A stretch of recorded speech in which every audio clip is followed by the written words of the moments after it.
Good morning, I'm Clinton Griffiths. Russia continuing to keep the key port city of Odessa in its crosshairs after ending the Black Sea grain deal. Moscow appearing to target Ukrainian critical grain export infrastructure since it vowed retribution this week, following an attack that damaged a crucial bridge between Russia and the Moscow-annexed Crimean Peninsula. The renewed strikes on Ukraine are being blamed for driving up food prices in countries facing hunger. Ag Day's Michelle Rook joins us. And Michelle, what does this mean for global exports, especially of wheat? Clinton, there's a great deal of uncertainty about global grain supplies with the escalation of the Black Sea war. That's been helping to kind of fuel this rally in U.S. grain prices, including corn and wheat. Now, since July 17th, when Russia said they were backing out of the Black Sea grain initiative, they have been launching air attacks against southern Ukrainian port cities every night.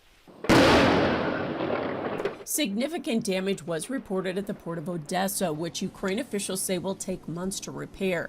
Meanwhile, Moscow also issued a new threat against Ukraine-bound vessels, which prompted marine insurers to suspend coverage for Black Sea shippers. Russia now is going to consider any boat in the Black Sea region a military vessel and subject to, retaliation.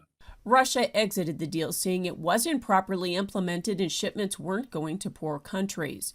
UN and USDA data shows China's been the largest benefactor of Ukraine grains and oilseeds since the deal was signed a year ago, receiving nearly a quarter of the 32 million metric tons shipped. Of China's total, 34% was corn, 78% sunflower meal. Still, loss of the corridor could drive up global starvation and food prices after cooling the last several months. Food price inflation is a very real concern. This issue with Russia and Ukraine will only exacerbate food price inflation if we don't reach some sort of agreement. So again, all eyes are on that and what it means to international food security. Meanwhile, Ukraine has vowed to find other export routes through territorial waters of Romania and Bulgaria and by land shipment. They've set up so that they can do some rail, a little bit of truck. But the trouble is coming is that a lot of the countries that they have to go through to get the product to where it needs to be is pushing back and saying, we don't want to bring grain, extra grain into our country to raise our stocks.